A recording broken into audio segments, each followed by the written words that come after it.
आज बदलते फक्त कॅलेंडरचं पान. आपलं खरं नवं वर्ष तर चैत्राच्या पालवीत आणि चैतन्याच्या गुढीत म्हणजे गुढीपाडव्यालाच बदलणार.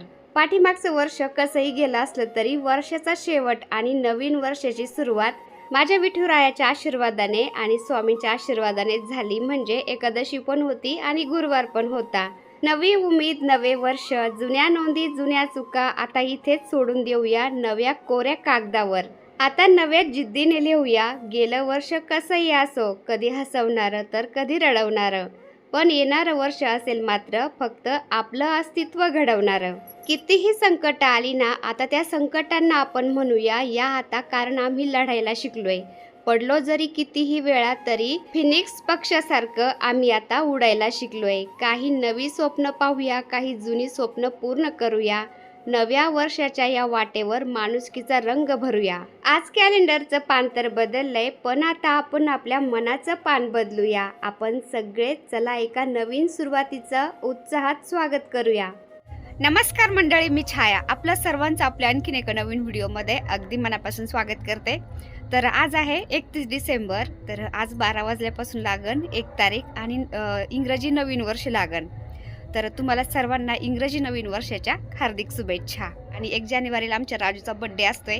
तर 12 वाजल्याच्या नंतर आम्ही राजूचा बर्थडे सेलिब्रेशन पण करणार आहे. आणि आता टेरेसवरती आम्ही स्वयंपाकाचा प्लॅन बनवला आहे 31 डिसेंबरचा मस्त. तर राजू आणि फौजी साहेब लसूण सोलते. तर आज मोमोज बनवणार आहेत आम्ही आणि मस्त दूध वगैरे तापवणार आहे. म्हणजे 12 वाजेपर्यंत जागतील सगळे, नाही का. तर हे पा.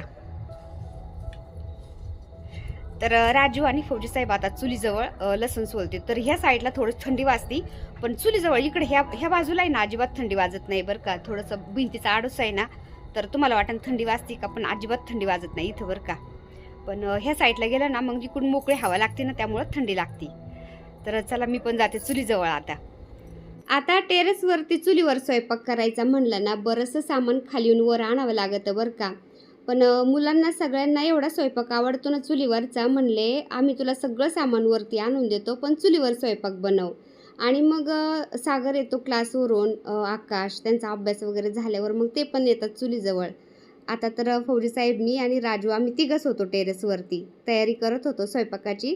तर बाजारामधून फौजी साहेबांनी भुट्टे पण आणले होते, म्हणजे मकाचे कणस. तर थंडीमध्ये असं भाजून खायला खूप भारी लागते. तसं पण आता जेव्हा फौजी साहेब बाजारात जातात ना, ते मकाचे कणस घेऊन येतात, कारण मला खूप आवडतात.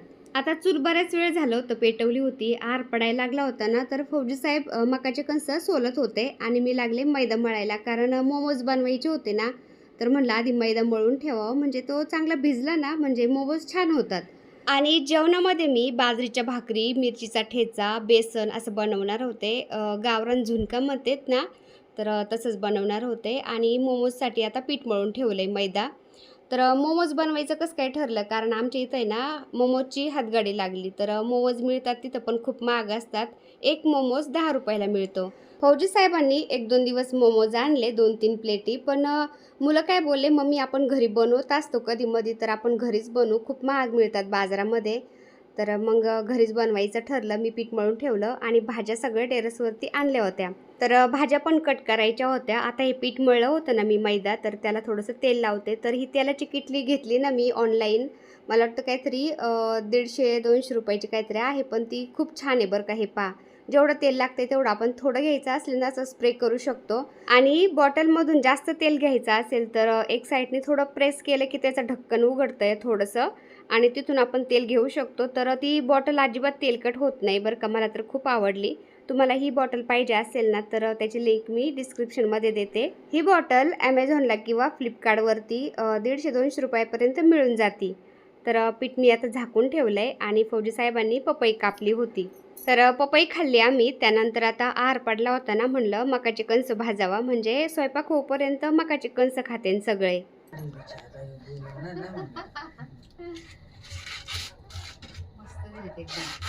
कालच आपण पाहिलं होतं कणस आलेले आहे ना, कालच पाहिलं होतं. आलंच आपलं, आपण म्हणलो येता येता घेऊ आपण, पण राहूनच गेला. आता फौजी साहेब आहारावरती मकाचे कणस भाजते, तोपर्यंत मी सगळ्या भाज्या कट करून घेते मोमोजसाठी. नाही ती बेडगी मिरची तिखटाला घाबरतो.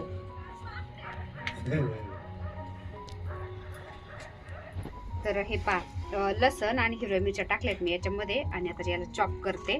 फौजी साहेब म्हणते बारीक होणारच नाही, पण मी करून दाखवते आता.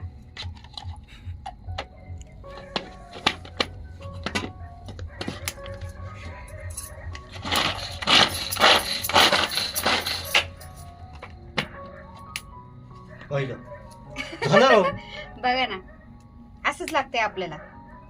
एक नंबर काम आहे. ऐक ना, एक नंबर काम. एक नंबर मग तर असंच लागतंय आपल्याला बरं का मोमोज साठी. नमक लावायचं त्याला.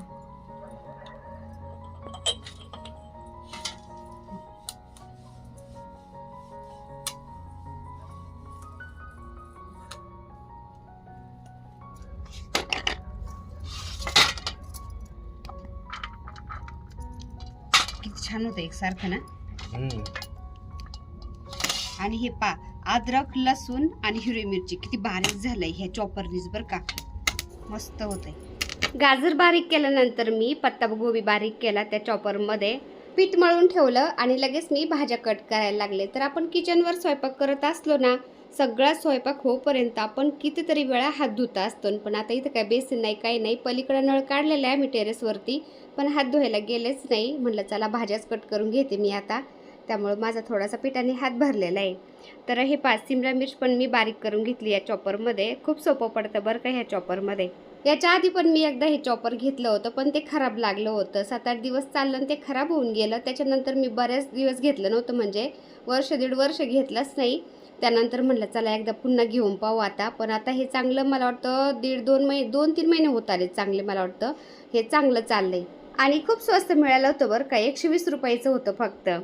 तर आता थोडंसं तेल घेतलं कढईमध्ये मी आणि अद्रक, लसण, हिरवी मिरची हे मी बारीक करून घेतलं होतं ना चॉपरमध्ये. ते थोडंसं परतून घेते आता. आणि हे थोडंसं परतलं की लगेच त्याच्यामध्ये आपल्याला बारीक केलेला कांदा पण घालायचा आहे. आणि कांदा थोडा परतला की मग बाकीच्या भाज्या आपण बारीक करून घेतल्यात ना त्या घालायच्यात. आता चुलीजवळ फौजी साहेब शेकत बसले होते ना, ते पण मला असं थोडंसं परतू लागत होते. आता कांदा थोडा परतत आला होता तर फौजी साहेब काय बोलते, बाकीच्या भाज्या याच्यामध्ये टाकून दे. आता हे सगळ्या भाज्या आहेत ना, सिमला मिरची, पत्ता गोबी, गाजर, हे सगळं याच्यामध्ये घालते मी आता. तर कोणी कोणी काय करतं, ह्या भाज्यांच्या मध्ये थोडंसं मीठ घालतात आणि अर्धा 1 तास ठेवतात. नंतर त्या भाज्या आहेत ना पाणी सोडतात आणि मग ते पाणी पिळून काढतात. पण मी आता हे परतून घेते ना, त्यामुळं ते पाणी पिळून काढायची काही गरजच पडणार नाही. ते भाज्यांच्या मध्येच थोडंसं आटून जातं आणि भाज्या हलक्या शिजल्या पण जातात. तर भाज्या मी परतत होते ना तेव्हा थोडंसं मीठ घातलं होतं मी, म्हणजे ते भाज्या आहेत ना थोडं पाणी सोडतात आणि मग ते आपण परतून घेतल्या भाज्या की ते पाणी सगळं मग त्या भाज्यांच्या मध्ये आटल्या जातं. आता भाजी थोडी परतून झाली होती. त्यानंतर 1 चमचा भर रेड चिली सॉस आणि जे सोया सॉस असतं ना ते 1 चमचा घातलं. व्हाईट व्हिनेगर 1 चमचा घातलं. त्यानंतर आपली काळी मिरी पावडर ना ती घातली आणि सगळं मिक्स करून घेते आता.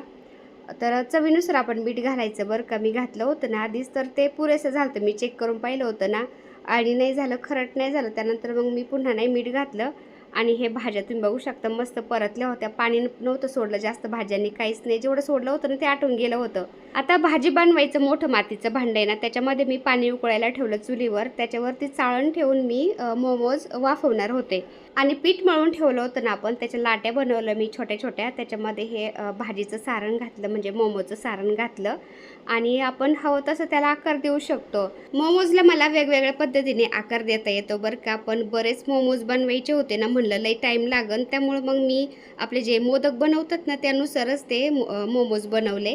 आता मातीच्या भांड्यातलं पाणी उकळलं होतं, त्याच्यावरती मी पुरणाची चाळण ठेवली आणि त्याच्यावरती मी मोमोज ठेवणार होते. पण फौजी साहेब बोलले हळदीचं पानं ठेव.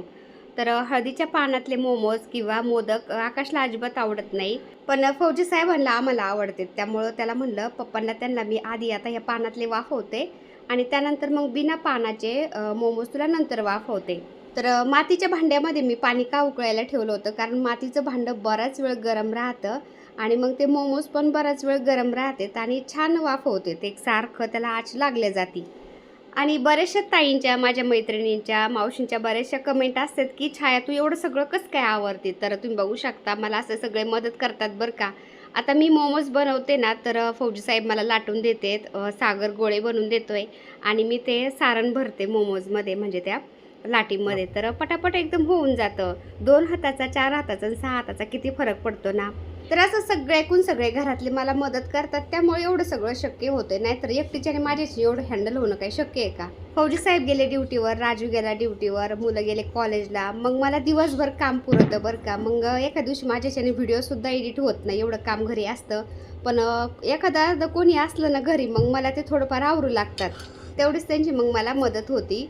तर असं आहे, यूट्यूबसुद्धा एकटीची बसची बात नाही बरं का. आपलं सगळं घरदार पाहून आपल्या घरातल्या सगळ्यांचा जर सपोर्ट असेल ना, तरच यूट्यूब आपण चालू शकतो. कारण एवढं सगळं घरातलं पाहून व्हिडिओ शूट करणं, एडिटिंग करणं, ते पोस्ट करणं, पुन्हा घरातली कामं भरपूर हे पुरतं. त्यामुळं घरातल्यांचा सपोर्ट खूप गरजेचा आहे यूट्यूब चालवायचं म्हणलं तर बरं का.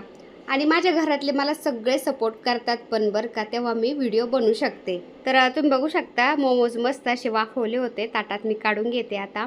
आणि आमचा आकाश ना एवढा चत्रा आहे ना, त्याने मग ते शेजवान चटणी, मिओनीज काय काय आणलं होतं. तर ताटामध्ये तो घेत होता, सांगत होता सागरला, दादा हे घे, दादा ते घे.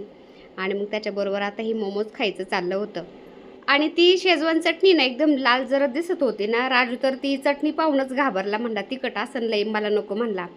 कारण त्याला तिखट अजिबात नाही जमत. तर ते बिना चटणीचंच मोमोज खात होता. मग आता चुलीजवळ बसून आम्ही 4 जण मोमोज खात होतो. तुम्ही म्हणता ना आकाश कुठे गेला होता, तर आकाश कॅमेरामन झाला होता. तर तो पण स्टूलवर बसून मोमोज खाता खाता शूट घेत होता. तर सगळ्यांनी मोमोज खाल्ले, जेवण केले. त्यानंतर मग आता दूध तापायला ठेवत होते. मस्त आर पडला होता ना, म्हणलं जाळ लावण्याची पण काही गरज नाही, त्या आरावरती दूध मस्त तापून जाईन खरपूस. तर 12 वाजत आले होते आणि 12 नंतर दुसरा दिवस चालू होणार होता, म्हणजे 1 जानेवारी. आणि 1 जानेवारीला राजूचा बड्डे असतो ना. तर फौजी साहेबांनी केक आणून ठेवला होता. म्हणलं मग 12 वाजल्याच्या नंतर आपण तर जागेच राहणार आहेत, मग लगेच आपण राजूच्या बड्डेचा केक कापून घेऊ. तर दूध तापायला ठेवलं आणि आम्ही शेकत बसलो होतो मस्त. तर हे 12 वाजले होते आणि फटाके फुटायला चालू झाले होते.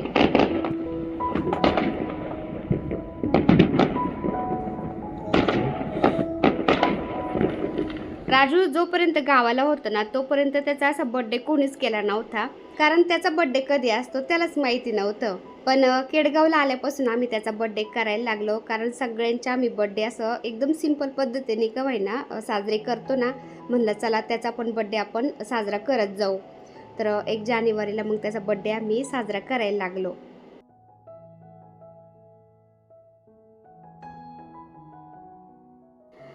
तर 12 वाजल्याच्या नंतर आम्ही केक कापला आणि केक कापूपर्यंत आरावरती मस्त दूध तापलं होतं. त्याच्यामध्ये आता हे दूध मसाल्याचं पॅकेट टाकते मी एक.